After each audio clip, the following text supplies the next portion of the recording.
Today, we're going to talk about one of the most intriguing characters in recent television history, Homelander.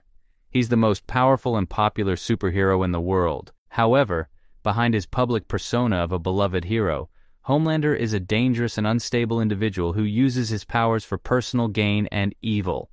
In this video, we'll dive deeper into Homelander's character and explore the psychology behind his actions.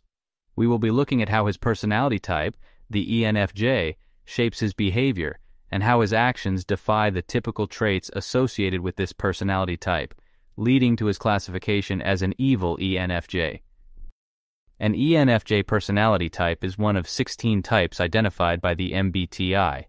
ENFJs are often seen as charismatic and empathetic individuals who are warm, nurturing, and supportive in their interactions with others. However, their uncanny ability to easily pick up on the emotions of others and respond accordingly can also be used for nefarious purposes, such as manipulating others for personal gain and engaging in destructive behavior to maintain power. In this way, Homelander embodies the dark side of the ENFJ personality type. His ability to understand and manipulate the emotions of the audience is one of his greatest strengths, allowing him to present a carefully crafted public image while hiding his true nature. The function stack of the ENFJ is as follows: FENISETI.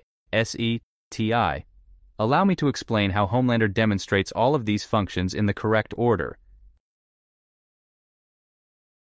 Before I begin, let me clarify something. Having FE as your dominant function doesn't automatically make you a good person. FE is a system that values positive emotional feedback within a group, connecting with others through shared ideals, and being mindful of the group's expectations. FE and FI differ in the fact that FI users make their choices based on their own beliefs, while FE users, on the other hand, look outside of themselves and towards other people to make decisions. Homelander views the world entirely through the lens of other people and their feelings towards him. He cares deeply about living up to the image that Vought and his fans have created for him. Every decision he makes in the show is to uphold the image of a messiah. Homelander has a strong desire for love, family, and a sense of community. Come on. Tell me the real reason. I want to hear you say it. Say it! Want them to love me. I am your son. I am your blood. That's all that matters. This is my son, Ryan, your grandson. You see, you have a family. You have him. And you have me. Here you have what is an absolutely emotionally dependent and needy wreck of a person, someone who cannot and doesn't want to imagine a reality where he isn't loved and accepted. If he is to face rejection or abandonment, his only solution to this problem is to literally destroy the world. Do I need to remind you of the Flight 37 video? Go ahead. Release it. Let's light this candle, huh? I mean, sure, I'll lose everything, but then I'll have nothing to lose. First, I'll take out the nerve centers. The White House, the Pentagon. Then any domestic defense capabilities, and then critical infrastructure, like cellular, internet, that kind of thing. And then, well, I think then, I'll just wipe New York off the fucking map. To Homelander, living in a world where he isn't loved is worse than death itself. Now, some of you might ask, how can Homelander be FE Dom when he is so terrible to everyone around him? There are two reasons for this. One is that Homelander is a deeply wounded character. During childhood, Homelander's time was spent being experimented on by people who isolated and brainwashed him into thinking that he is superior to everyone else, and the world is destined to respond to his every wish. This made him grow up to be a narcissist with no moral compass. The other reason Homelander is a dick to people around him is because they aren't worth getting along. He expresses this about his teammates in an episode where he says, You know, when the company first rolled me out in front of the cameras, they told me I was going to get my very own team. I wanted so badly for that team to be the family that I never got. And then I got you. From Homelander's point of view, Translucent is a pervert. A-Train is a materialistic attention seeker. Maeve is his ex-girlfriend who broke his heart. The Deep is the Deep, and Starlight is dating a guy who is his enemy.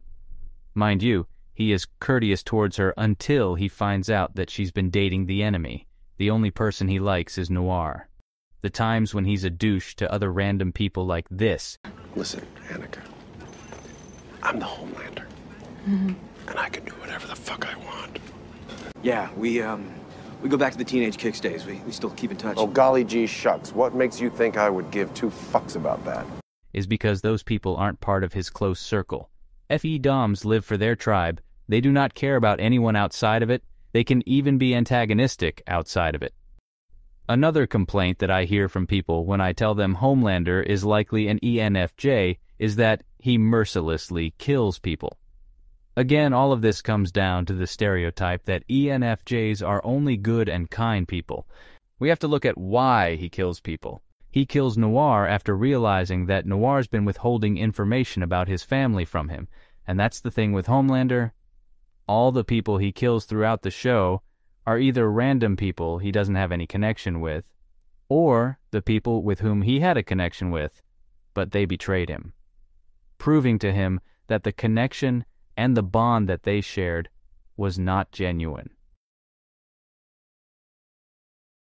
As an ENFJ, Homelander has the auxiliary function of introverted intuition. This function helps Homelander to understand the long-term consequences of his actions and to strategize accordingly. Homelander uses his NI to anticipate how his actions will affect the public perception of him as a superhero, as well as how they will impact his position of power within Vought. His usage of NI is blatant when he releases the Compound V to the terrorists. He does this to make it possible for superheroes to be allowed in the military, because he knows that if terrorists are to inject the chemical, the government will be forced to rely on supes to take down the super-terrorists, and that's exactly what happens in the end. We see his NI again during the infamous airplane scene. When the controls of the plane are damaged, Homelander assesses the situation and realizes that it is a lost cause. He'll either make a fool out of himself trying to lift the plane, and if he is to fly half a dozen passengers out one by one, he still won't be able to save everyone.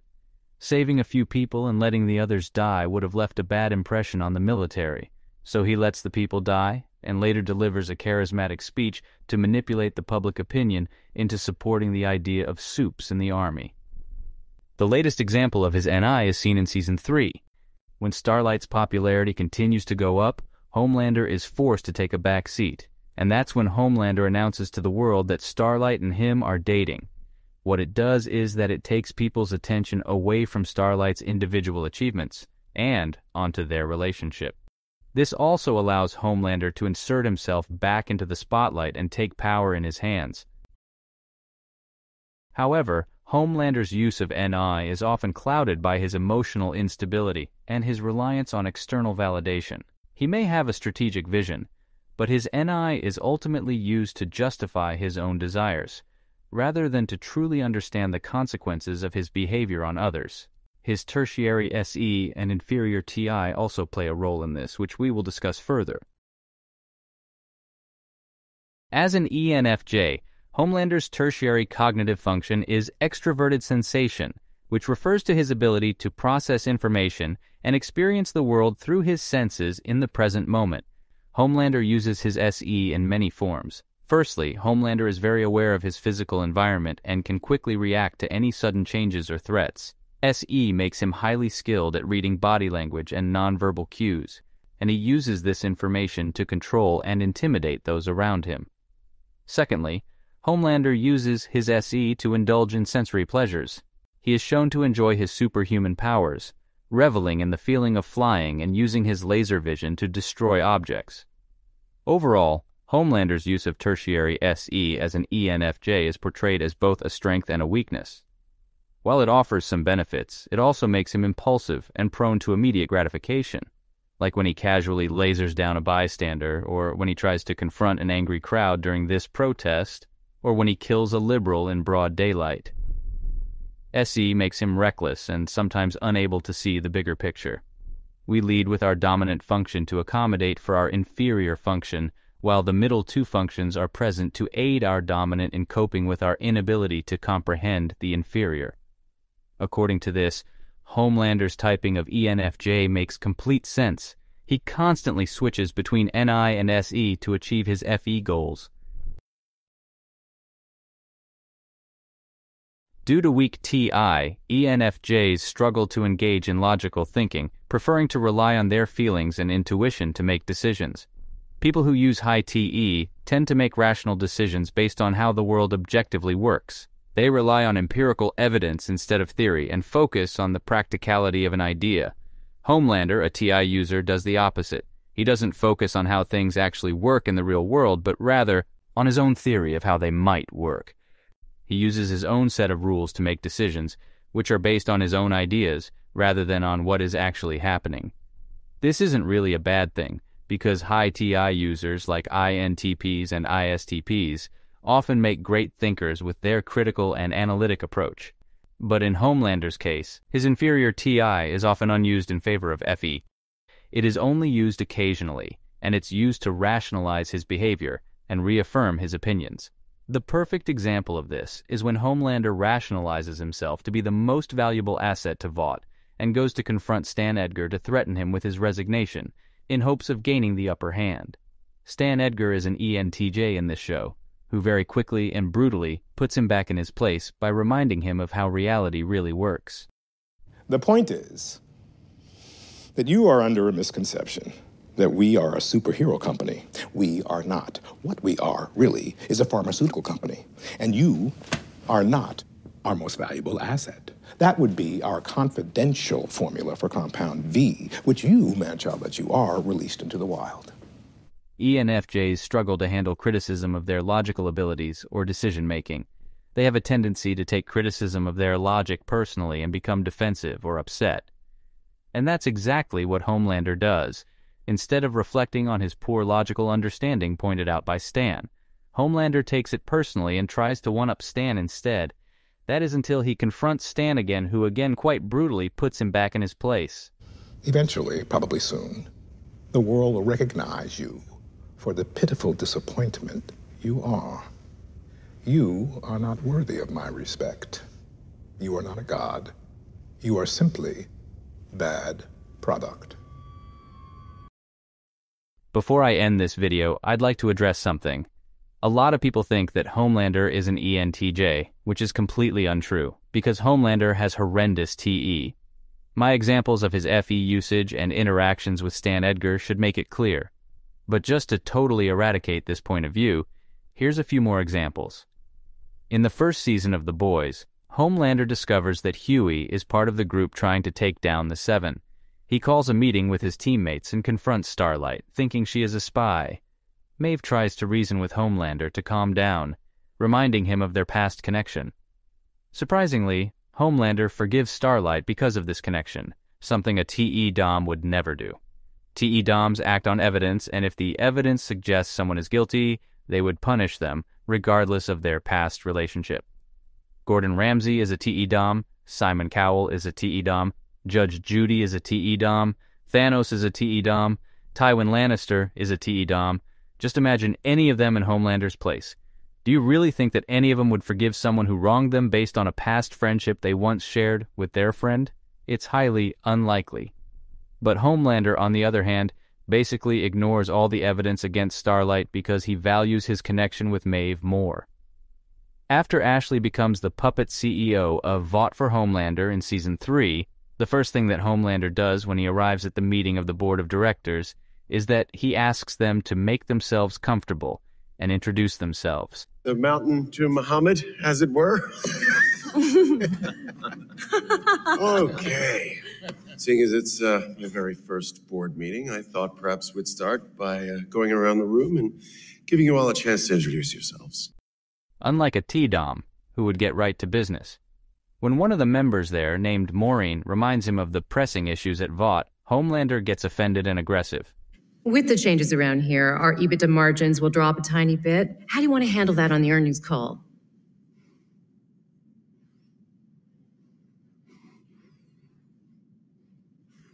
What's your name? Maureen. Is there something you want to get off your chest, Maureen? Sorry, sir? Do you think you know better than me? This is also something a TE Dom would never do. TE Doms are problem solvers. They don't get angry when you point out problems. Instead, they thank you for providing them a chance to fix it. When Ashley introduces a new soup who is blind but has super hearing to Homelander, Homelander condescendingly plays along and compliments the hero before killing him. This is also, again, very unlikely behavior for a TE Dom. TE Doms are very verbal with their criticism. If Homelander was a TE Dom, he would straight up tell this guy, "Hey, I don't like you 'cause you suck, and these are the reasons why you suck." Victoria Newman is another ENTJ in the show, and look at how she offers criticism.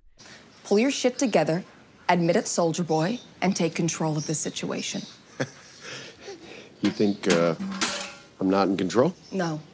I think you just spent the last 20 minutes ranting about Starlight instead of talking up the next president of the United States. You're Homelander. Button your shit up. You're flailing. This whole fucking scene right here just... She is a straight talker, doesn't beat around the bush, and cuts right to the chase. These are the qualities lacking in Homelander. Alright, that's it for today. Thank you for watching. Subscribe me if you can.